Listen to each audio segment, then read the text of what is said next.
ఇలాంటి మరెన్నో వీడియోలు చూడడానికి like, share, subscribe and comment. ఈరోజు ఈ వీడియోలో కాత్యాయని దేవి ఎవరు?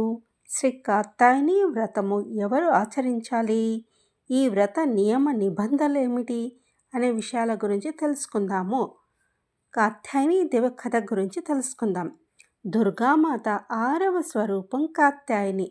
పూర్వము కథ అనే పేరు గల ఒక గొప్ప మహర్షి ఉండేవాడు. అతని కుమారుడు కాత్య మహర్షి. ఈ కాత్య గోత్రజుడే విశ్వవిఖ్యాతుడైన కాత్యాయన మహర్షి. ఇతడు పరాంబాదేవిని ఉపాసిస్తూ ఎన్నో సంవత్సరాలు కఠినమైన తపస్సును ఆచరించాడు. భగవతీదేవి లేదా దుర్గాదేవి పుత్రికగా తన ఇంట జన్మించాలని అతని కోరిక. భగవతీమాత ఆయన ప్రార్థనను అంగీకరిస్తుంది. కొంతకాలం తర్వాత మహిషాసురుడు అనే రాక్షసుని అత్యాచారాలతో భూలోకము పెచ్చరిల్లిపోతుంది. ఈ మహిషాసుని సంహరించడానికై బ్రహ్మ, విష్ణు, మహేశ్వరులు తమ తమ తేజస్సుల అంశాలతో ఒక దేవిని సృష్టిస్తారు. మొట్టమొదట కాత్యాయన మహర్షి ఈమెను పూజిస్తారు. అందువలన ఈమె కాత్యాయని అని ప్రసిద్ధికెక్కింది. ఈమె కాత్యాయన మహర్షి ఇంట పుత్రికగా అవతరించిందని మరి ఒక కథ. ఈమె ఆశ్వయుజ శుక్ల సప్తమి, అష్టమి, నవమి తిథులలో కాత్యాయన మహర్షి పూజలు అందుకొని విజయదశమి నాడు మహిషాసుని వధించింది. ఈమె సాక్షాత్ గాయత్రి అవతారమేనని చెప్పబడింది. కాత్యాయని ఉపాసన వల్ల సంతాపాలు, భయాలు, అనుమానాలు దూరమవుతాయి. వేద విద్య అబ్బుతుంది. కాత్యాయని దేవి అమోఘ ఫలదాయిని. కృష్ణుని పతిగా పొందడానికి గోకులంలో గోపికలందరూ యమునా నది తీరాన ఈమెనే పూజించారని భాగవతం చెప్తుంది. ఈమె గోకులానికి అధిష్టాత్రిగా వెలిసింది. ఈమె స్వరూపము దివ్యము, భవ్యము. ఈమె శరీర కాంతి బంగారు వన్నెతో తలతలా మెరుస్తూ ఉంటుంది. ఈమె 4 భుజాలతో విరాజిల్లుతూ ఉంటుంది. ఈమె కుడి చేతులలో ఒకటి అభయముద్రను, మరొకటి వరదముద్రను కలిగి ఉంటుంది. ఈమె ఒక ఎడమ చేతిలో ఖడ్గము, మరొక ఎడమ చేతిలో పద్మము శోభిల్లుతూ ఉంటుంది. సింహం వాహిని. దుర్గా నవరాత్రులలో 6వ రోజున కాత్యాయని స్వరూపము పూజింపబడుతుంది. ఆ దినాన సాధకుడు మనసును ఆజ్ఞాచక్రంలో స్థిరపడుతుంది. యోగ సాధనలో ఈ ఆజ్ఞాచక్రం యొక్క స్థానము ప్రముఖమైనది. ఈ చక్రంపై స్థిర మనసు గల సాధకుడు తన సర్వస్వంను కాత్యాయని దేవి చరణాలలో సమర్పిస్తాడు. పరిపూర్ణంగా ఆత్మ సమర్పణ చేసిన భక్తుడికి సహజంగానే కాత్యాయని మాత దర్శనం లభిస్తుంది. ఈ దేవిని భక్తితో సేవించిన వారికి ధర్మ, అర్థ, కామ మోక్షాలనే చతుర్విధ పురుషార్థముల ఫలములు లభిస్తాయి. అతడు ఈ లోకంలో అలౌకిక తేజస్సును, ప్రభావంను పొందగలడు. రోగములు, శోకములు, సంతాపములు, భయము మొదలైనవి అతని నుండి సర్వదా దూరం అవుతాయి. జన్మ జన్మాంతరాల పాపాలు నశించడానికి ఈ దేవి ఉపాసన కంటే సులభమైన, సరళమైన మార్గము మరొకటి లేదు. ఈమెను ఆరాధించేవారు నిరంతరం ఈమె సాన్నిధ్యం నుండి పిమ్మట పరమ పద ప్రాప్తికి అర్హులవుతారు. శ్రీ కాత్యాయని వ్రతాన్ని ఎవరు ఆచరించాలో అనే విషయం గురించి తెలుసుకుందాము. కన్యలు, పెళ్లి కాని వారు ఈ వ్రతం ఆచరించవచ్చును. ఒకసారి వివాహం రద్దయిన వారు ఆచరించవచ్చును. ఒకసారి వివాహం అయ్యి కొన్ని దినములకే భర్త పోయిన వారు ఆచరించవచ్చును. ఒకసారి వివాహం అయ్యి విడాకులు తీసుకున్నవారు ఆచరించవచ్చును. తరచుగా వివాహ ప్రయత్నములు విఫలమవుతున్న వారు ఆచరించవచ్చును. మీ మనసుకు నచ్చే వరుడు కోసం అన్వేషణ చేస్తున్నవారు ఆచరించవచ్చును. అన్ని విధాల తగిన సంబంధం కోసము అన్వేషణ చేస్తున్నవారు ఆచరించవచ్చును. కుజదోషము జాతక చక్రంలో ఉన్నవారు ఆచరించవచ్చును.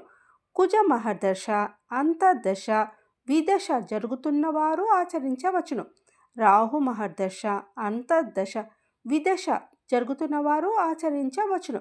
ఎంతమంది పెళ్లి కొడుకులు చూసినా నచ్చని వారు ఆచరించవచ్చును.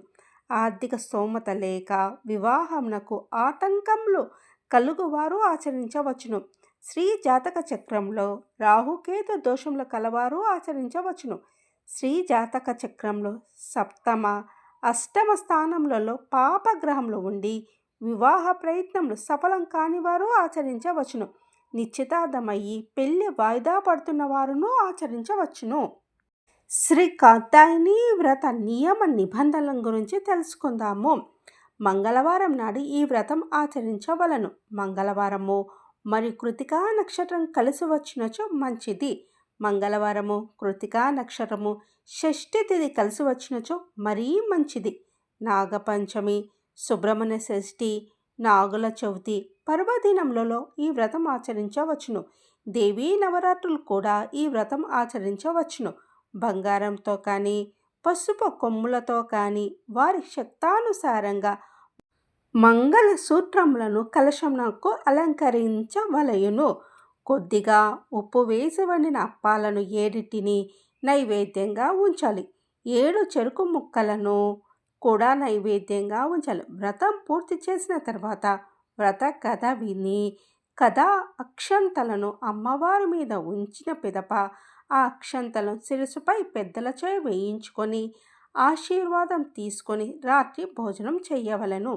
7 మంగళవారములు భక్తితో జరపవలెను. మధ్యలో ఏ వారమైన ఆటంకం వచ్చినచో ఆపై వారము జరుపుకొనవలెను. 8వ మంగళవారం నాడు ఉద్యాపన జరుపుకొనవలెను. ఉద్యాపన రోజున 7 ముత్తైదువులను పిలిచి తలంటు స్నానం పొయ్యవలను. అలా వీలు కాని వారు ఉదయము ముత్తైదుల గృహమునకు వెళ్ళి కుంకుడుకాయలు, పసుపు తల స్నానమునకు ఇచ్చి రావలెను. ఉద్యాపన రోజున 7 ముత్తైదువులకు 7 అప్పాలను, 7 చెరుకు ముక్కలను, 7 రవికలను వాయనంగా ఇచ్చి వారిచే అక్షంతలు వేయించుకొని ఆశీర్వాదం పొందవలెను.